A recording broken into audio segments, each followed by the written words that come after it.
So hello everyone. I hope my screen is visible and my voice is audible to everyone, guys. So guys, आज की इस video में इसकी पहले की वीडियो में हम लोग ये बात किया था कि अबाउट एपीआई कि आखिर व्हाट एपीआई इज एंड उसके टाइप्स एंड ऑल। आज की इस वीडियो में हम गाइस बात करने वाले हैं कि पोस्टमैन के बारे में। सो गाइस, पोस्टमैन एक ऐसा टूल है जो हमें एपीआई टेस्टिंग के लिए हम यूज़ करते हैं। तो बेसिकली ये फ्री है गाइस, आप गूगल से या क्रोम से डाउनलोड कर सकते हैं। इसका आप विंडो 64 वर्जन आप यहाँ से डाउनलोड करें।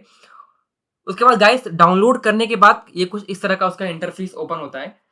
सो गाइस, इसमें देखिए यहाँ पे देखिए कुछ देखिए यहाँ पे कुछ यूआरएल होते हैं जो आपको बेसिकली क्लाइंट या किसी ऑर्गेनाइजेशन में जब आप किसी एपीआई ऑडिट के लिए जाते हैं तो वहाँ पे वो क्लाइंट आपको देगा। अब देखिए इसमें सीन क्या होता है ना कि इसमें कुछ पैरामीटर्स वगैरह हैं, कुछ ऑथराइजेशन हैं, कुछ हेडर्स वगैरह हैं। अब देखिए पैरामीटर देखते हैं सबसे पहले गाइस। सो गाइस, पैरामीटर में बेसिकली होता क्या है कि इसमें पैरामीटर का यूज़ होता है क्वेरी पैरामीटर सेंड करने के लिए। अब देखिए यहाँ पे कुछ हम की देंगे और यहाँ पे हम उसकी कुछ आईडी या कुछ उसकी वैल्यू देते हैं वैल्यू में, ठीक है? ये देखेंगे हम आगे की वीडियो में भी। जैसे यहाँ पे है ऑथराइजेशन। तो गाइस सबसे पहले हम देखते हैं कि नो ऑथ। नो ऑथ का मतलब होता है कि अगर कोई एपीआई आपके पास है, अगर वो किसी ऑथेंटिकेशन के बिना, यानी कोई टोकन या कोई यूजर नेम पासवर्ड या कोई एपीआई की के बिना अगर वो डायरेक्टली एक्सेसिबल हो रही है किसी यूजर के लिए, तो वो बेसिकली नो ऑथ में काउंट होता है। उसके बाद बेसिक ऑथ। बेसिक ऑथ में गाइस क्या होता है कि अगर कोई क्लाइंट आपको एपीआई देता है ऑडिट के लिए, आके आप कोई एपीआई आपके पास आती है ऑडिट के लिए, तो गाइस उसमें होता क्या है कि वो एपीआई तब तक नहीं चलेगी जब तक उस एपीआई में यूजर नेम और पासवर्ड आप नहीं डालेंगे, तब तक वो एपीआई आपको एक्सेसिबल नहीं होगी। तो इसमें कुछ पैरामीटर्स होते हैं गाइस। दूसरा होता है बियरर टोकन। बियरर टोकन में क्या होता है कि आपको उस एपीआई को चलाने के लिए कुछ टोकन की रिक्वायरमेंट होती है। वो टोकन बेसिकली आपको क्लाइंट देता है या कभी किसी किसी एपीआई में रहती है कि पहले आप इस एक एपीआई से टोकन जनरेट करने के बाद यहाँ पे आप जब उसको पेस्ट करेंगे उसके बाद ही आपको यहाँ पे रिस्पॉन्स आएगा, वरना रिस्पॉन्स नहीं आएगा गाइस। तो ये हो गया। या कुछ कभी कभी हमें एपीआई की भी होती हैं और बेसिकली ये हिडन होते हैं यहाँ पे कुछ गाइस। तो अब देखिए जो यहाँ पे जो ऑथराइजेशन था ना गाइस, बेसिकली ऑथराइजेशन टैब का यूज होता है एपीआई को ऑथेंटिकेट करने के लिए। यहाँ पे ये सर्वर चेक करता है कि जो भी यूजर है एपीआई को एक्सेस कर पा रहा है वो एक ऑथेंटिकेट यूजर है या नहीं है। तो ये बेसिकली ऑथराइजेशन का यही मतलब होता है गाइस। और हेडर, हेडर में बेसिकली गाइस होता क्या है कि हेडर में एडिशनल इन्फॉर्मेशन हम सर्वर को भेजते हैं। यहाँ लाइक जैसे कुछ कंटेंट टाइप वगैरह डाल देते, कभी भेजते हैं यहाँ पे कंटेंट टाइप या कुछ ऑथराइजेशन। ऑथराइजेशन में बेसिकली हम टोकन वगैरह डाल के देते हैं। यहाँ पे कुछ गाइड्स हेडर्स पास करते हैं। कभी कभी वो हेडर अगर हम नहीं देते हैं उस एपीआई में तो वो एपीआई कभी कभी नहीं चलती है, तो इसलिए हमें कभी कभी यहाँ पे कुछ हेडर्स वगैरह पास करने पड़ते हैं। और उसके बाद होता है guys body. So guys, body tab का यूज होता है डेटा सेंड करने के लिए सर्वर को। यहाँ पे हम कुछ एडिशनल इन्फॉर्मेशन सर्वर को देते हैं तभी वो एपीआई एक्सेसिबल होती है या चलती है।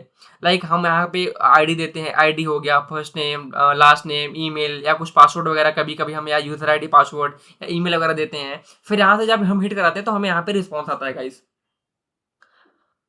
उसके बाद ये देखिए जो गाइस यहाँ पे अगर वही एपीआई रेस्ट एपीआई है तो बेसिकली हम यहाँ पे रॉ में जाके यहाँ पे डालेंगे डेटा, और यहाँ पे हमेशा जेसन फॉर्मेट यूज करते हैं।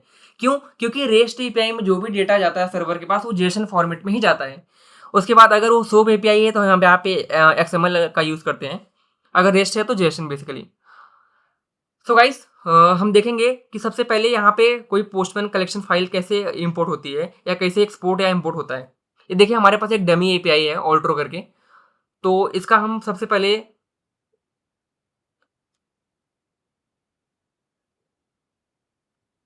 यहाँ से हमने एक्सपोर्ट कर लिया, ठीक है, ये सेव कर लिया। अब सपोज गाइस हमें यहाँ पे इंपोर्ट करना है। मान लीजिए आप किसी ऑर्गेनाइजेशन में ऑडिट के लिए आते हैं और आपने क्लाइंट ने आपको एक पोस्टमैन कलेक्शन फाइल दे दिया, तो आप उसको पोस्टमैन के अंदर कैसे इंपोर्ट करेंगे तो वो मैं दिखाता हूँ आपको। यहाँ पे देखिए ये थ्री डॉट पे जाएंगे, यहाँ पे आएगा इंपोर्ट का ऑप्शन। फिर यहाँ पे सेलेक्ट कर लेंगे फाइल्स या फोल्डर में। सपोज मेरे पास ये टेस्टिंग एपीआई है, यहाँ से मैंने सेलेक्ट कर लिया और एंड इम्पोर्ट एज कॉपी। अभी देखिए गाइस यहाँ पे ये इंपोर्ट हो चुका है। तो आपके पास अगर आप किसी ऑर्गेनाइजेशन में गाइस जाते हो ऑडिट के लिए और वहाँ पे आपको पोस्टमैन कलेक्शन फाइल मिलती है, तो आपको बेसिकली इसी तरह इंपोर्ट करना रहता है। कैसे, एक बार फिर से बता दे रहा हूँ। थ्री डॉट पे जाएंगे, आप इंपोर्ट करेंगे। इंपोर्ट के बाद आप यहाँ से जहाँ फाइल आप स्टोर किए रहेंगे यहाँ से आप डालेंगे। उसके बाद यहाँ पे ओपन करके और वो एपीआई आपकी कलेक्शन फाइल यहाँ पे आपकी स्क्रीन पे विजिबल हो जाएगी या शो हो जाएगी। ये देखिए तो गाइस ऐसे ही हम इम्पोर्ट या एक्सपोर्ट करते हैं। अगर एक्सपोर्ट करना रहेगा, अगर आपको मान लीजिए कलेक्शन फाइल किसी को देना है, तो बेसिकली आप यहाँ से थ्री डॉट पे यहाँ पे क्लिक करिए।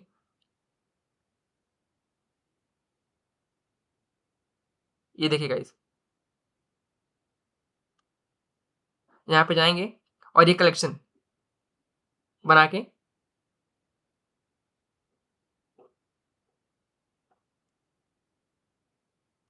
सॉरी गाइस, हाँ, ये देखिए, यहाँ से हम कलेक्शन पे जाएँगे, मोर पे जाएँगे, फिर मोर के बाद एक्सपोर्ट करेंगे और एक्सपोर्ट करने के बाद आप यहाँ पे export as a JSON format करिए और फिर आपको अगर किसी को अपना कलेक्शन फाइल भेजना है, तो आप यहाँ से बेसिकली भेज सकते हैं। ये एक्सपोर्ट हो गया गाइस, ये।